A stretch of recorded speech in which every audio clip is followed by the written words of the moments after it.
We are going live. All right, welcome in, everybody, here to the flagship football show. Welcome in. I'm your host, Jake Evans, here alongside Land Teller. We are in a new location. We have found a home. We do not have to resort to a bridge by the highway or a Kroger parking lot or anything along that lines. We have actually found a home that has 4 walls, an air conditioning unit, more importantly, a heating unit right now. And we're ready to roll. Land, how you doing? I'm great. It's nice to have a house with working appliances. It's nice to have a house that isn't a threat to my well-being. It's nice to have a house with carpet in the bedrooms. I don't know. That's nice. It's okay, a good day to be Land. I feel it. Well, hey, that's a good segue right there. It's a good day to be a Land Teller. It's a better day to be an Ole Miss Rebel. If you watched last night, if you haven't heard, I'm sure you have by now. The Rebels had a huge upset last night. Ole Miss knocks off number 10 Missouri in the Pavilion for their second top 10 week in 8 days. The Rebels go on and absolutely hammer Missouri, as I said, 80-59. Land, you were there. Yes. You've been there. You said earlier that the Rebels are undefeated while you're in the building. 3-0. I went to the A&M game. We won that game. I was at the Tennessee game, and I was at the Missouri game. Sorry. The one that last night. I just had a little stroke right there. So I kind of want, from in the stadium, we talked about it last week, not a whole lot of people there, kind of a weird environment, sort of, just not what we're used to. Kind of like how all sports have been this year, just not what we're used to. Yeah. But, clearly the Rebels are doing all right. They're making do without it. There's a limited capacity in the Pavilion, but like we said, they've knocked off 2 top 10 teams in 8 days. Clearly something's going right. Yeah, I mean, I think I can speak for all the 13 people that were there. It sucks that these games didn't happen last year or the year before that or the year before that, where we could be in the student section and we could storm the court, because it's not as fun to get up to the railing and have the security guard look up at you and say, "Don't try it." They're like, "Don't you dare." Yeah, which, But, no, I mean, the games have been fun. I mean, we've looked like a completely different basketball team the last 3 games, especially last night. That's probably the best we've ever played in my lifetime. Just kidding. But still really, really good. Yeah. I mean, what did we shoot? I mean, we made free throws. That was big. We hit threes, which is really big. I think you said Schuler, all of his points were threes, which is kind of cool. Yeah. So Schuler didn't lead the way in scoring last night. However, he was still a huge role player for the Rebs. Still, kind of the cog that brings that whole offense together. 15 points, as Lance said, on 5 of 9 shooting from 3-point. Added 2 rebounds and 3 assists along the way. Yeah. He had a fantastic game. Jarkel Joyner stepped up again. Jarkel's been great. He's been kind of off and on. We're looking at the breakdown of all his games. He's got a lot of games where he's hanging around, 10 to 13 points, something like that. He's got a lot that are in single digits, but then he's exploded for 20 plus a couple of times. And last night was another game like that. He had 21 points, 3 rebounds, and 3 assists on some fantastic shooting. I mean, I don't know if this was just me not doing my research before the season or not, but Jarkel is damn good from mid-range. He doesn't miss from that little just couple steps inside the 3-point line. He is knocked down. Do you want to hear my hot take? Please. His mid-range is a lot better than Tyree's was, in my opinion. He hits it more. I don't think I can sit here and say you're wrong at that. Because I got crap for saying that Tyree's mid-range was overrated. Yeah. And it was good. Don't get me wrong. I mean, that's a tough shot, and if you can hit it at a consistent level, that's good. But he missed more than he made. Yeah. He just was shooting the ball 20-something. He was shooting the ball 20-something times a game. And it'd be like, they'd be like, "Oh, man, how can you say that?" And then he would brick 3 mid-range in a row, and I'd be like, "You see what I'm saying?" Yeah, that's why I said let's chill. It's a good mid-range, but it's not the greatest thing that's ever happened. Yeah. But Jarkel misses maybe 1 or 2. Yeah, Jarkel last night. Go in. Yeah, looking at last night, he shot 8 of 14 for 57%. It's good. At Auburn, he shot 4 of 10 for 40%. He slumped and had shot 28% the previous 2 games. But on the season, he's shooting 41%, and he's averaging just over 11 points a game. 63 against A&M. Yeah, he's the thing is, I feel like Jarkel kind of works. I feel like Jarkel's offense kind of works at the same speed as Ole Miss's offense. I feel like when Ole Miss's offense is working really well, Jarkel is playing well. I feel like they have to happen together. He is like, if he is on, we win. Yeah. Because the thing is everybody knows that Devontae Schuler is the one that everybody's keying in on. Right. That's who they're going after. That's who they're trying to trap. They're trying to keep the ball out of his hands as much as they can because He's a good shooter. As we said, 5 of 9 from 3 last night for 15 points. He's a good shooter, but he's also a great facilitator. He's great with the ball in his hands. He's the one who runs the offense. And so everybody's keyed in on him.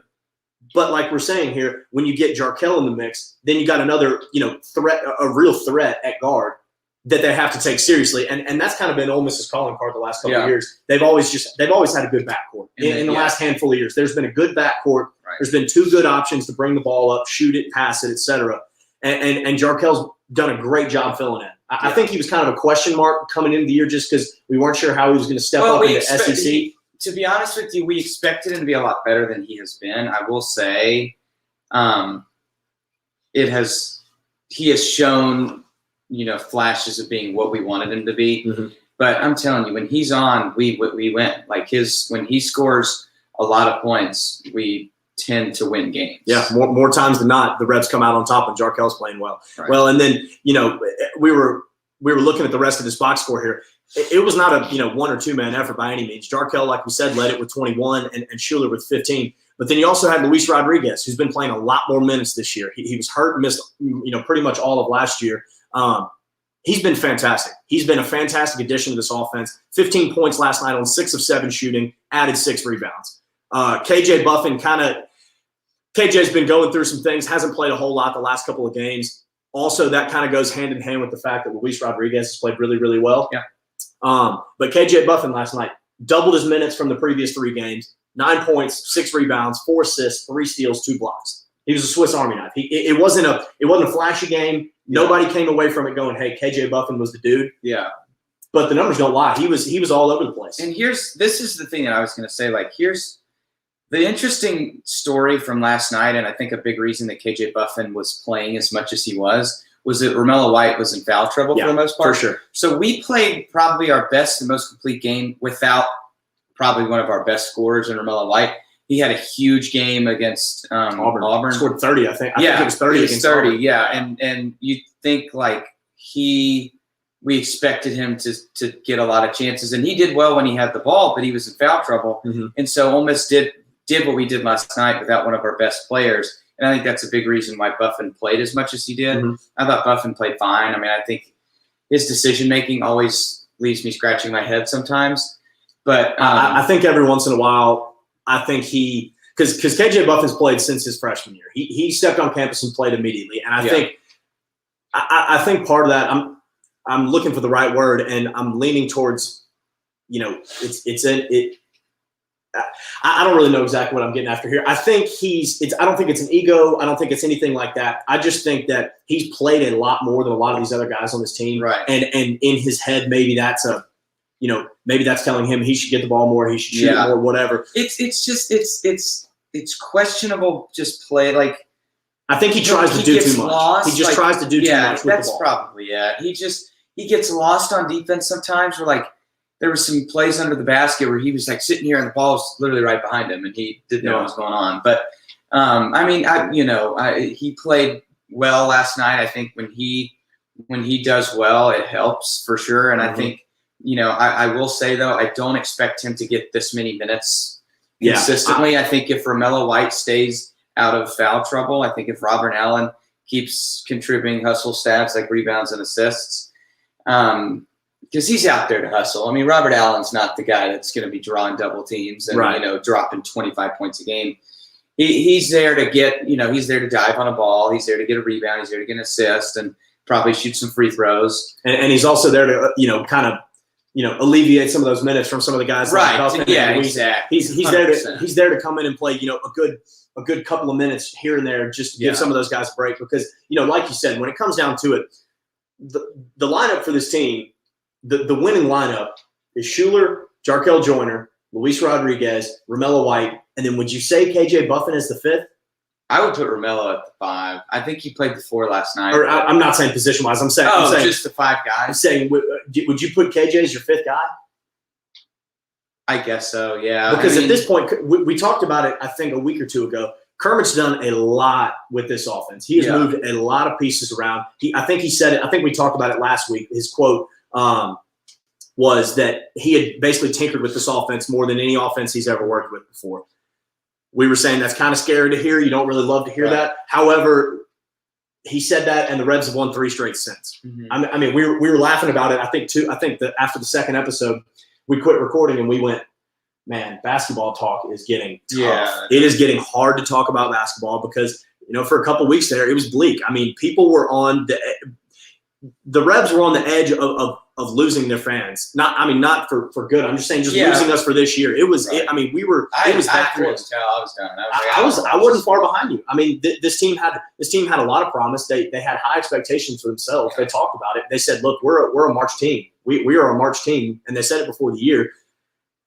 They got in a rut. They couldn't get themselves out of it. They couldn't score the ball. I mean, we would shoot 1 for 20, and then we would just It was not the bounces were not going in our favor. It wasn't happening. And 2 weeks ago, we were thinking, man, you know what? We might just all the basketball talk we might do from there on out would have just been, hey, the Rebs beat XYZ. The Rebs lost to whoever. Here was the score. Schuler scored 20 points. All right, we're moving on. Yeah, that was about what we were going to get to. And then I don't know. I guess that was some maybe some good voodoo we put on it because since then we've beaten Tennessee, Auburn, and Missouri, and the Rebels have firmly put themselves on the bubble. Yeah. Firmly put themselves on the bubble. So as it stands as of last week, Joe Lunardi's bracket, he had so actually I'll back up. I'll say first, so now the Rebels, their BPI, their net ranking, everything like that, all the mathematical numbers that go into making this bracket and rankings for the tournament. Rebels jumped up big time. They jumped up, like I said, firmly into the bubble. They're sitting now with a net ranking of 56 and a BPI of 55. So right there inside the bubble of a 68-team tournament, with the strength of schedule sitting at 67. That's an important number, not as important as beating the teams that are on that schedule. But as it stood last week, North Carolina sat two spots above Ole Miss in the net ranking, and they were listed as a 10 seed at the time. SMU sat 1 below Ole Miss, and they were listed as one of the next 4 teams out. So Ole Miss has jammed themselves right there in the middle of that conversation with all the teams that are first or last 4 in, first 4 out, right there on the edge of it. And with 5 games remaining here, a couple weeks ago we said there was no shot. There was basically no shot. They had to win the SEC. Like I said, they're firmly on the bubble, and there's a very real possibility if they win out, they could do it. Oh yeah, I mean, if you win out and you have a nice showing, you win 1 or 2 games in the SEC tournament. I mean, I don't understand why this team wouldn't. I mean, because that would be what, 8 games in a row, 9 games in a row. That would be it. That would be it in the season. Yeah, that'd be an 8-game win streak, giving the Rebs a record of 11-8 with an 11-6 conference record. Well, that's sorry. That's right. Terrible math. 16-8 with an 11-8 conference. Yeah. 11-6 conference. I mean, and you, like I said, you win a couple of big games in Nashville, and again, I mean, I don't know. I mean, a lot of things have to happen, but I mean, if you don't lose again, I mean, you probably make at least one of the play-in games. Oh, I'd say probably at the very minimum. I'd say because. And the thing that's tough about this for the Rebs playing out here, so like I said, they got 5 games. They go to South Carolina, Mississippi State at home. They go to Missouri again. They go to Vanderbilt, and they have Kentucky at home to finish out the season. So of those 5 games, Missouri's the only one that could help Ole Miss. Yeah, but the thing is, though, is that yes, but we always could drop one that we shouldn't. Well, right, but realistically, yes. As it stands right now, like I said, we got a foot in the door of the tournament right now. We got a foot in the door there with the bubble. We can't afford to slip up with South Carolina, Mississippi State, Vandy, or Kentucky because all of those are games that are going to tank the resume. At this point, it's really frustrating looking at Ole Miss's schedule because, like we said, they've now beaten 2 top 10 teams. That's the first time they've done that since 2000, 2001. But then you look at some of the games on the schedule, some of the losses, and it, like most Ole Miss sports, it just leaves you kicking yourself going, where we would be sitting pretty right now if we had finished out a game against Dayton. If we'd beat Dayton, they lost by 3. If you would have beaten an LSU or a Georgia or maybe an Arkansas, Georgia. I mean, there's games all over the schedule. There's probably 5 or 6 of the 8 losses on this schedule where Ole Miss could have won that game. The only games really that were, I would say, landslide victories. Alabama came in and kicked the crap out of us, and I'm looking at it right now. LSU beat us by 14. Yeah. Other than that, it's a bunch of 5, Arkansas, 4 or 5. That one was tough. Oh, that was a 15. Yeah, that was so. There's a handful of games on here that the Rebels absolutely could have won, but you play the woulda, coulda, shoulda game. You can play that game all night. But so where we stand right now, as we said, Ole Miss is 11-8 with a 6-6 SEC record right now. 5 games to go. They are log jammed right in the middle of the SEC standings. So, like I said, Ole Miss is 6-6 in conference right now. You've got Missouri and Florida sitting above the Rebels at 6-4. So 2 games. The Rebels or Missouri and Florida have 2 games in hand there, which definitely works in their favor.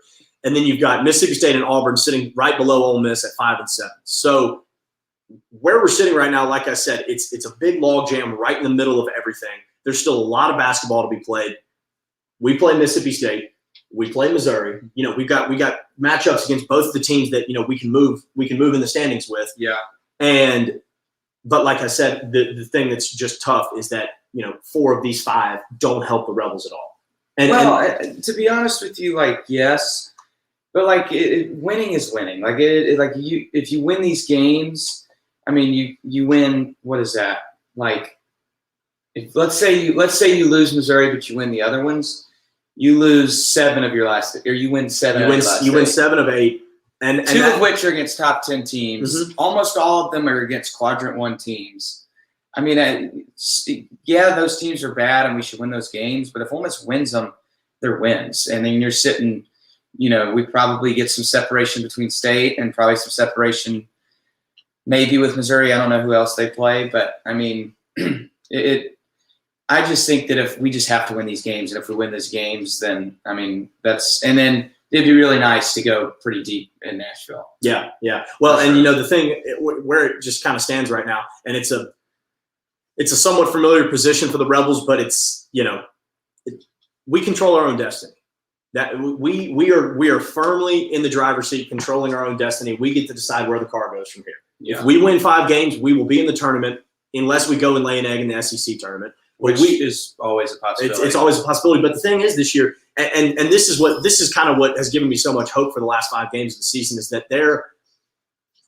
there's no real. I mean, Alabama is definitely the best team in the SEC. But after that, there's no clear-cut number 2 or 3 or 4. I don't think Tennessee is lost. Missouri is lost. I would still put Tennessee probably. I still agree. But there's been a lot of shakeup. Right. There's been a lot of shakeup. There's no. We're almost used to having a Florida or a Kentucky just running through the SEC, losing 1 or 2 games tops, and just cruising into the tournament. Everybody else is just left to fend for themselves below that. And going into an SEC tournament in a year like this, where, like we've been saying, Ole Miss needs a couple of wins there. This is a good year for it. This is a good year for it because like I said, the only team that I would be super scared of right off the bat would be Alabama. Right. That's the only team in my mind. Well, we won't play them, I don't think. No, we wouldn't. Definitely not. We'd probably get a Georgia or maybe a South Carolina. I bet it's LSU. I bet we get an LSU. I hope not. I do too. But yeah, so I mean, just as it stands right now, there's a lot of good things in the future for the Rebs. Like I said, we decide where the car goes from here, whether we go into the tournament or whether we go to the NIT. It's solely up to us right now because, it's not like we've got to play four ranked teams on the way out. Right. We've done the hard part of our schedule. Now. Yeah. We have gone through the gauntlet and we've lost some bad games, but we've also beat, the Tennessee and the Missouri that we needed to beat. And because without those 2 wins, this record doesn't look terribly impressive. I mean, in fact, we'd be below 500 without those 2 wins. We'd be 9-10. We're 11-8 right now. Oh yeah. Yeah. But yeah, so like we said, it's a good time. It's a good place right now. Yeah. Ole Miss basketball is in a good place right now. 3 weeks ago, we were moments away from throwing in the towel. We were 1 bad performance away from maybe not even recapping a single basketball game the rest of the year. Yeah. And here we are now, talking legitimately about playing in the NCAA tournament. Yeah, it's nuts. It's good stuff. Yeah. It's good stuff. It's a good day to be Lane Teller, and it's a good day to be an Ole Miss Rebel. It is. That's right.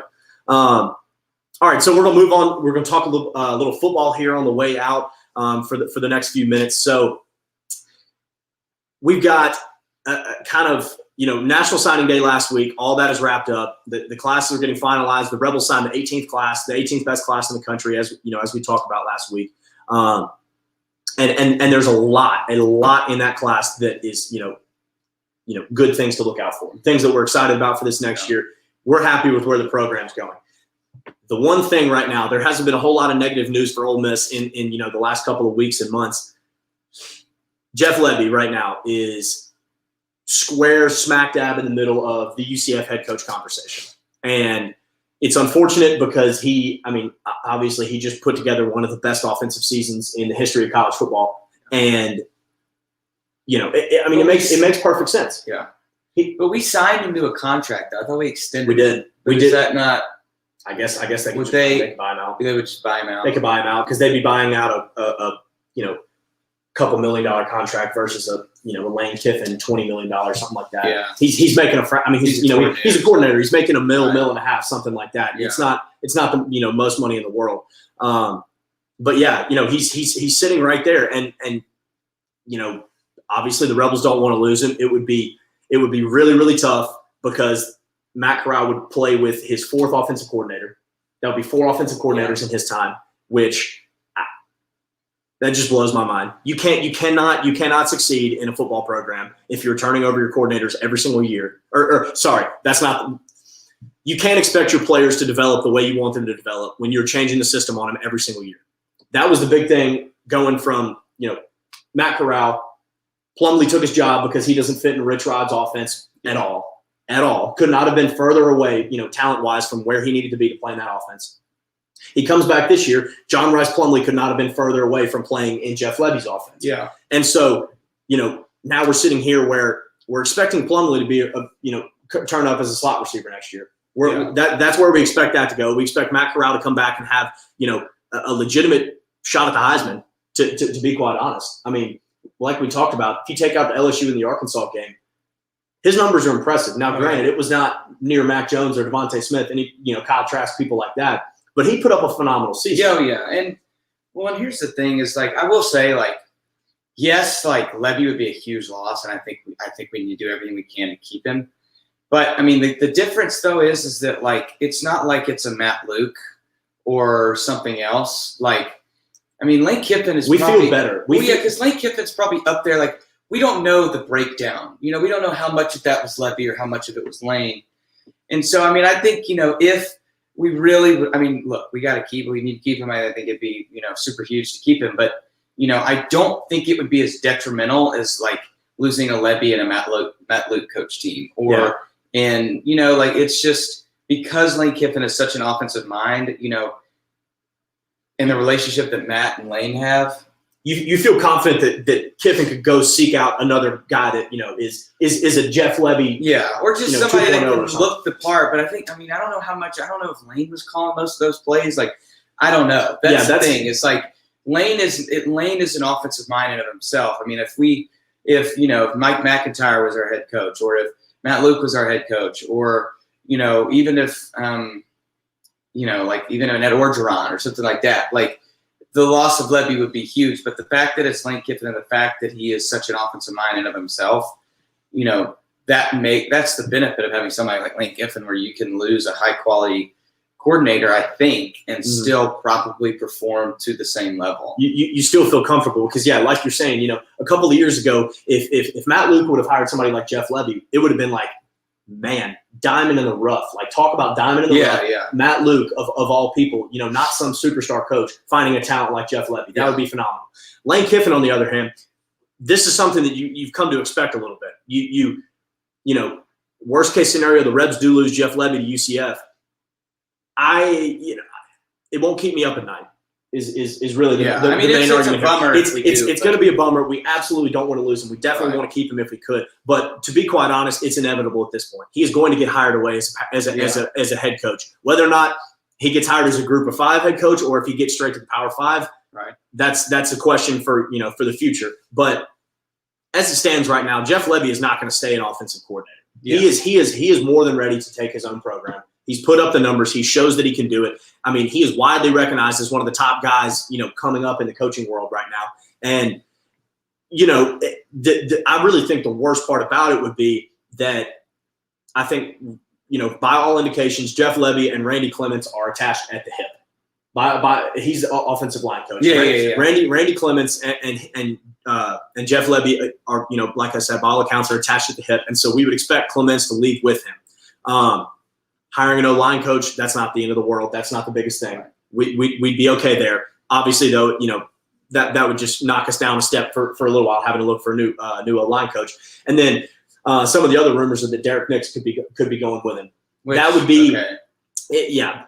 Derek Nix has been here for 14 years. He's done everything that he can do with this program. Well, it's not like, the thought process is we're keeping him for Mississippi ties, but it's not like he's dominated the state. You know what I'm saying? Like, I'm glad you mentioned that, because that's something I did want to talk about. So the other day, Neil McCready posted a take saying that with the Brandon Turnage, with the rumors of Brandon Turnage coming back, with the rumor of some of these, former Oxford and Lafayette and Mississippi area guys who signed elsewhere, and are now wanting to come back to Mississippi. His take was something along the lines of, he thinks it's bad for business to be the welcome mat and to be, hey, come on back. Yeah, you didn't pick us the first time, but now that things are great, you can come on back. He said that he thinks it's bad for business. It's a bad look. It's bad for the future. I firmly disagree with that. This is my thought process on that, and I understand where he's coming from there, because you don't want to just, hey, everybody, you didn't pick us 3 years ago. That's fine. Come on back. Yeah. We'll all be buddy, and you can play right off the bat. I totally understand that, but at the same time, one aspect of it, I don't think that Lane Kiffin cares about running Mississippi, like Matt Luke did, like some of these other guys have claimed they want to put their stake in Mississippi. This is my state, because there's a lot of talent that comes through here. And so, rightfully somebody wants to claim it, but I don't think he cares about it anymore. We just signed a top 60 player from New Jersey. I don't think that Ole Miss is a local Southern Mississippi SEC brand anymore. We're right in the middle of it. And so I think it's kind of difficult for us to see it to an extent, but I think that what we're watching in real time is Lane Kiffin turning this into a national brand. Yeah, he's turning it into a national brand right before our eyes. And like I said, it might be hard to see it at the time, but I don't think he cares about running Mississippi. Yeah. I don't think that. And the other thing too is Neil McCready made it sound like the floodgates would open and that would be the end of it. We couldn't ever stop it. Yeah. At some point, if Lane Kiffin is tired of, he's gonna bring back good players. Nigel Knott, Brandon Turnage, both fantastic players coming out of high school, went elsewhere. Now they want to come back. It's not like we're going to start taking former 3-stars and guys that didn't get to play because they're not, we will welcome back the best players. This is no longer hey, we'll take your 3-stars and we'll take your transfers and we'll fill out a team. Yeah. Basically, Alabama, LSU, Auburn, we'll pick up the trash, whoever you don't want. We're not there anymore. Yeah. That's not what we're looking at. And at this point, like I've said, we're turning into a national brand like the LSUs and the Auburns and the Alabamas and the Georgias of the world.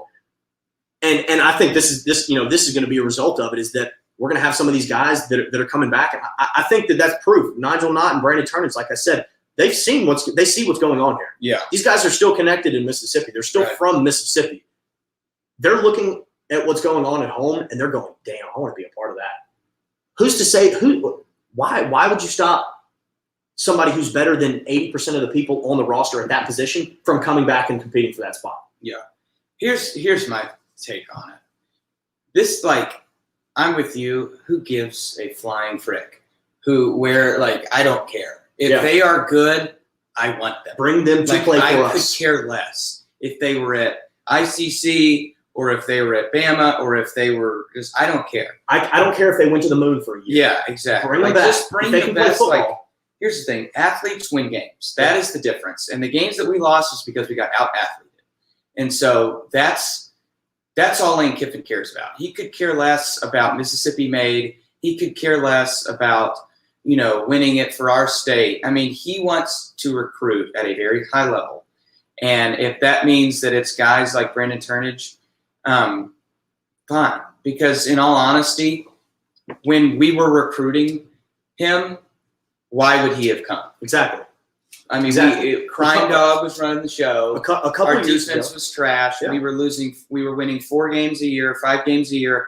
Matt Luke was our head coach. There was literally no excitement. Nobody cared. Nobody talked about Ole Miss at all. And so, yeah, I'll go play at Alabama. Naturally. And now it's like, oh, I'm not quite getting the time that I'm hoping for. And my home state is now actually back to competing, and a coach that he probably had while he was at Alabama. I don't know if he was with Lane or not. Probably not. But and not to mention, I get to transfer for free. Yeah, you get a free year of free eligibility. transfer. And it's like I can go to Ole Miss and probably have the stadium named after me almost immediately because I will play. Like the second that I say, okay, I'm coming, I just got the starting job. See, that's always that. That's kind of always been one of my biggest arguments when you're looking at recruiting and you see, and this is something that I heard people say. This is where I got this from back in 2013 with Kimdichie, Tunsil, Treadwell, all that. Everybody says, "Oh, go to Alabama, wait 2 years and get coached by some of the best coaches, yeah. and when you turn, you'll play 2 great years of SEC football and you'll go to the draft and you'll get taken in the first round." Okay, yeah, you can do that. Or why don't you go to an Ole Miss? You go to Ole Miss. You could probably play for 4 years, maybe 3, but still more than you would at Alabama probably. You got less competition. You're still playing in the SEC West. You're still playing the same number of SEC games as that guy at Alabama is every single year. Television, exposure, every bit of it. You are auditioning on a national stage for your job for 4 years. Would you rather do it for 4 years, or would you rather audition for 2 years? I used to have that. And to kind of like sum it all up, why go be the next whoever at Alabama when you could come to Ole Miss and be the first? Yeah, be the first Robert Kimdichie instead of the next Terrence Cody. Right. I used to kind of have that, and I was like, I don't understand why these people do it. But I don't know if you saw this clip, but somebody leaked Saban's like pep talk, like a recruiting meeting. I hadn't heard that with a player, and he was like, "Look, I know everybody's going to tell you that exactly what you just said." Yeah. He was like, "Pardon my French," he said, "That's bullshit." He's like, we've won this many national championships, we've won this many playoff appearances, whatever. He goes, we have this many people in the league. He goes, every guy that comes to Alabama will tell you they're glad they did it because, they only may have played 2 years, but they got competition with some of the best players in the world, and that makes them so much better in the NFL. I will say that's true. You go up against Minkah Fitzpatrick. You go up against Mac Jones. You go up against Devontae Smith. You're not going up against DeMarcus Gregory. Yeah. Like your DBs are defending Jalen Waddle and Devontae Smith and the best players, Jerry Jeudy and Henry Ruggs, some of the best guys that are going to be in the NFL in the next handful. And you're basically, you're just in the NFL already. Pretty much. It's like you're playing AAA football. Exactly. And so that like his like speech to the recruiter, I was like, dang, like that makes a lot of sense, and like I kind of understand why somebody would do that because it's true. Like the competition. You're going to compete at a high level, and you're going to fight for your job instead of walking in and having it given to you. I mean, you saw Shea Patterson; he had no competition, and he just went where it was easy, and he's selling insurance. Like he was the only player. Shea Patterson runs from competition. Yeah, he notoriously. was the only player in the combine that didn't get picked up by a team.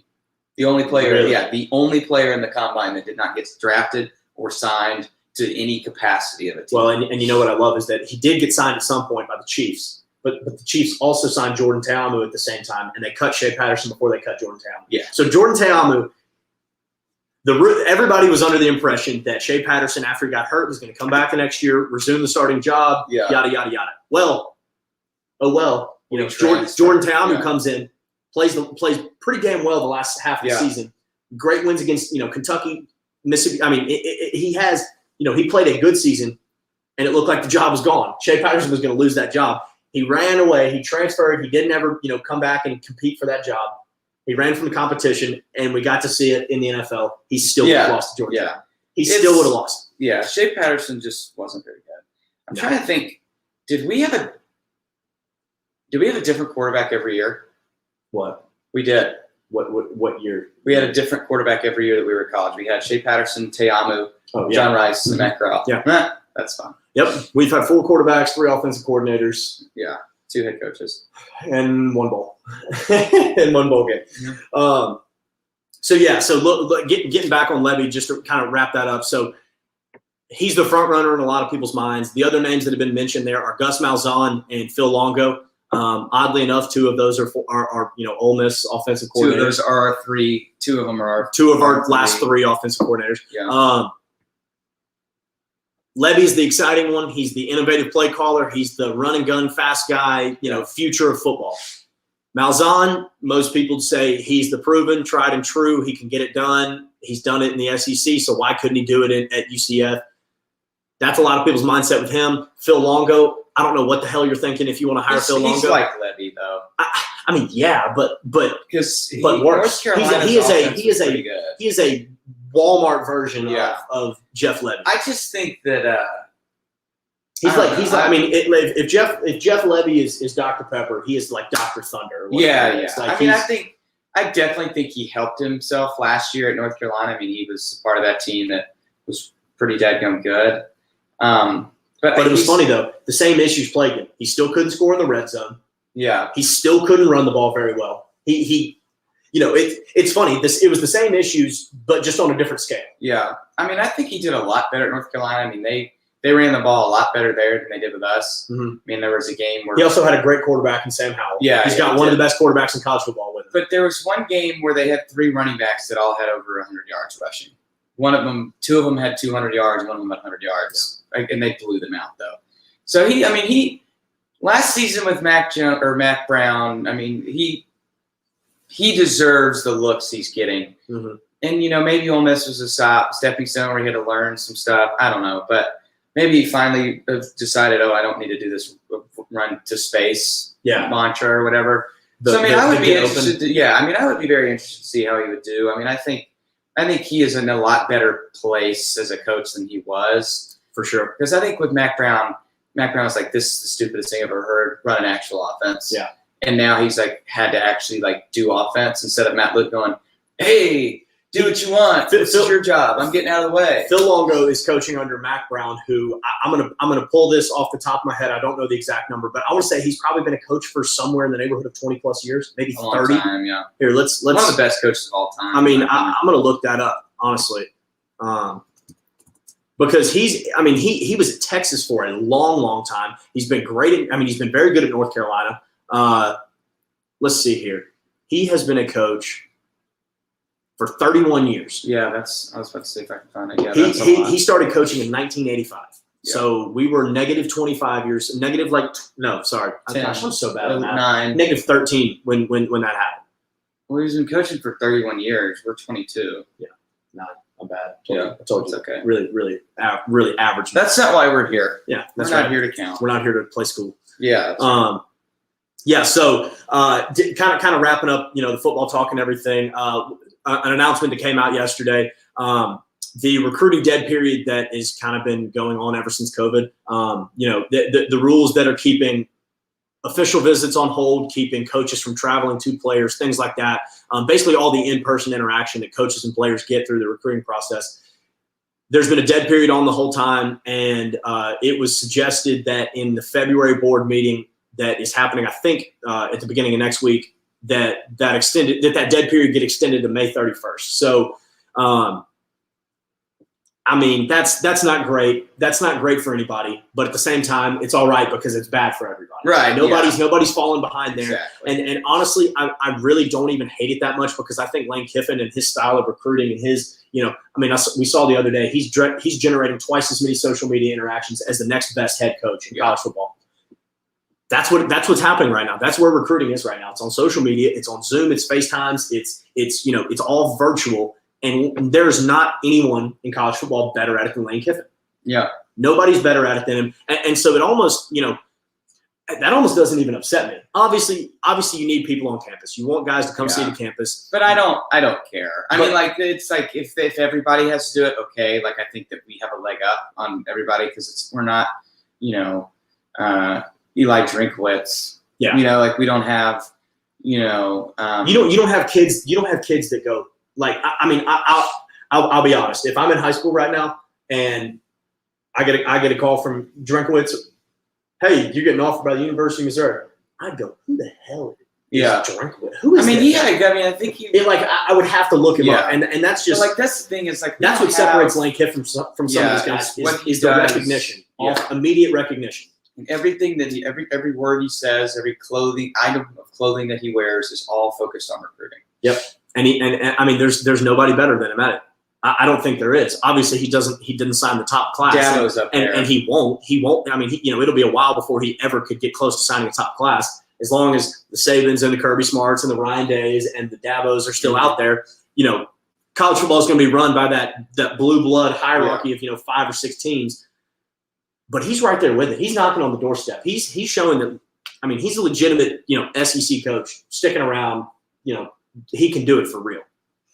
So, last little bit of football that we got here. We wanted to kind of hit, previewing the NFL draft a little bit. That'll be happening in April. It looks different this year. There's no scouting combine. Nobody, no workouts in Indianapolis that we're used to seeing. It's going to be all much more focused on the pro days at the school. Ole Miss has not announced when their pro day is, but as it stands right now, the only 3 people that have a shot, the only 3 people looking for the NFL draft this year would be Elijah Moore, Royce Newman, and Kenny Yeboah. Looking at it, obviously Elijah Moore is the clear-cut favorite to go, at first of those 3 right there.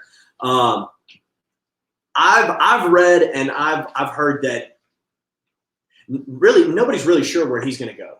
Some people think it could be as early as the 2nd round. It could be as late as the 5th or 6th round. It really just depends on, who. It depends on who wants him and who can find a spot for him in their offense. If they need, he's like a Tariq Cohen type. He's like a, Julian Edelman type. Like you're not going to find him at like.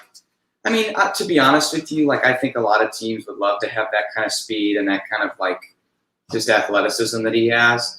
I think that, he could fit well at like a Philadelphia. I think he could fit well at a Kansas City, to be honest with you, kind of another weapon. I don't think that they'll get him, but Kansas City would be scary if oh yeah, for sure. To be honest, he would just crowd the room up. Yeah, heck, I think the Titans would benefit from somebody like him. Our slot position has been trash for as long as I can remember. Adam Humphries has helped some, but he hasn't been healthy. I think the Titans would be good. I think, the Cowboys to kind of get a little more speed to Amari Cooper's strength. You could really put him anywhere, but I agree. I think that a lot of teams are going to be like, oh, I don't know if we really need him. Yeah. Because far and away the biggest knock on him, the biggest knock on Elijah Moore has nothing to do with how he plays football. It is all about his size. That's it.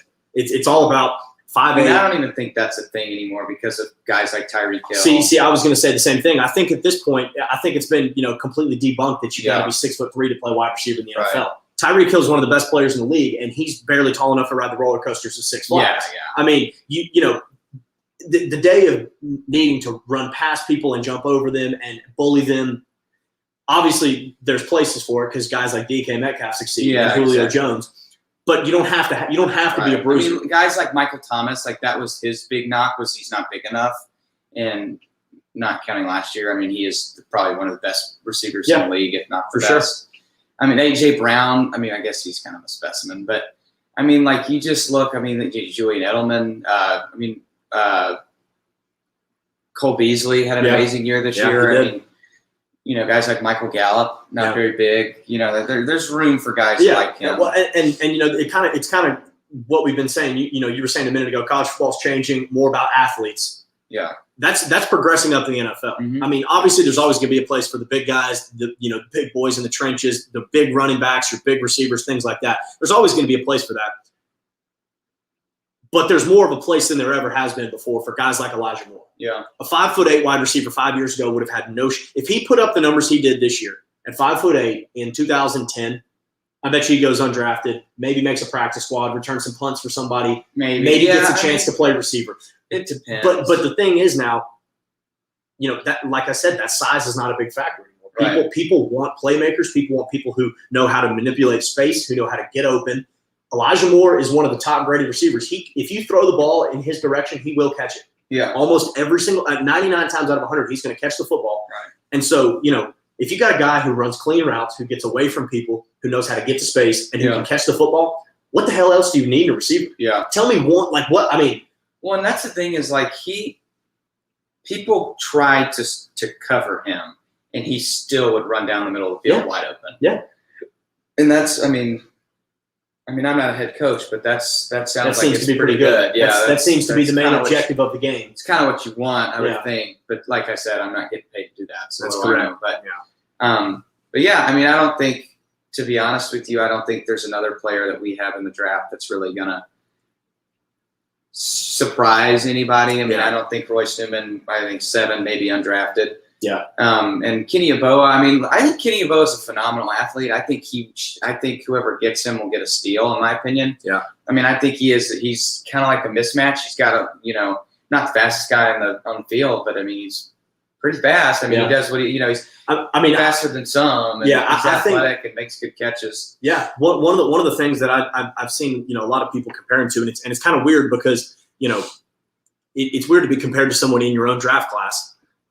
A lot of people are comparing him to Kyle Pitts, though, as a just a little bit less athletic, not as fast. Hasn't made as many of the big plays and hasn't shown that he can, get double covered and still go up and get the ball. Yeah. He hasn't shown that he can do those things yet. But that's mostly because he wasn't asked to do that this year. Yeah. He was not asked to do that. I mean, he had a couple of plays where he did do that, but like the thing about tight ends though is very rarely do you have tight ends that do that. I mean, like you want your tight end. That's what makes Kyle Pitts so special. Yeah. And that's what makes that's why people are watching Kenny Yeboah, is because most of the time you get tight ends coming out, they're big boys. They're blocker heavy. They're blocker heavy. They're big guys that also catch the ball, pretty well. Yeah. Kyle Pitts is a guy who catches the ball really, really, really well. Yeah. And runs really, really well. They're fast, and blocks well enough. Yeah.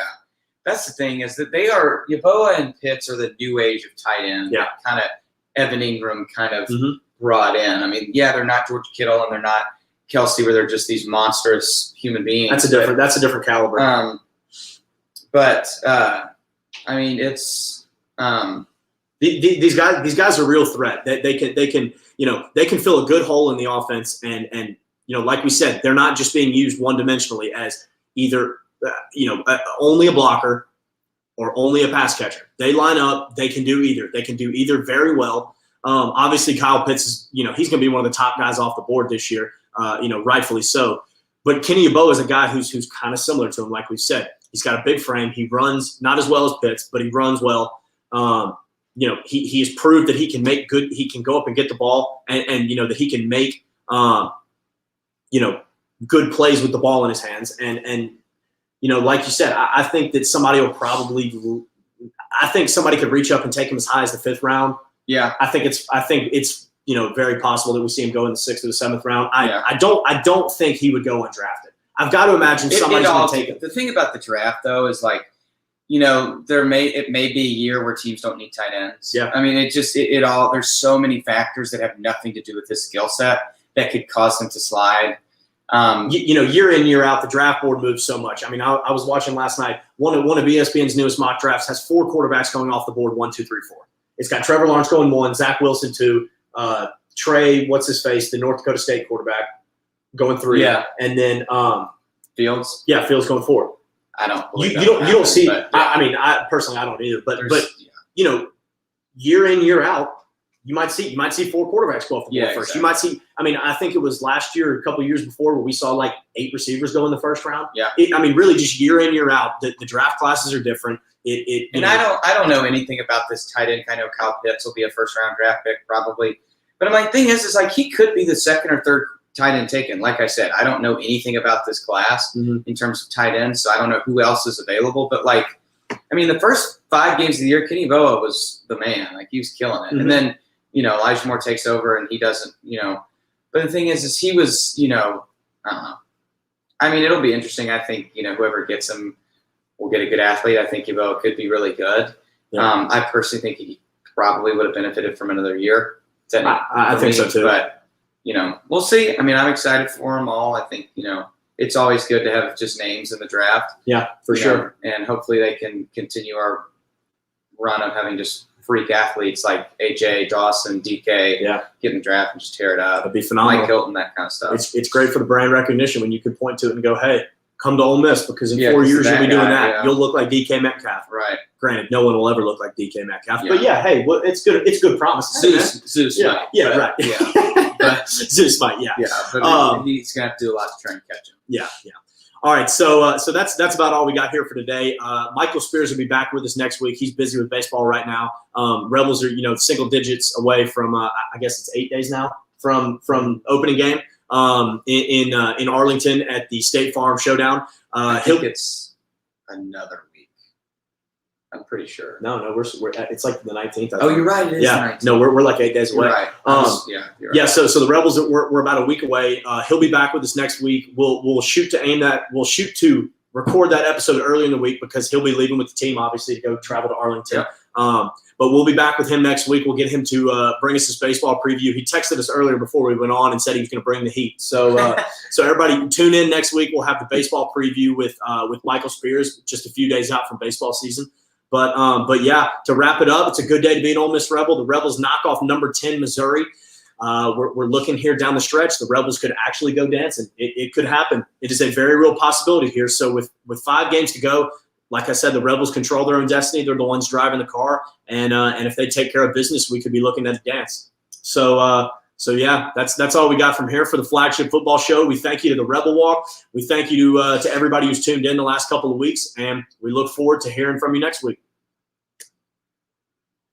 Catch my name.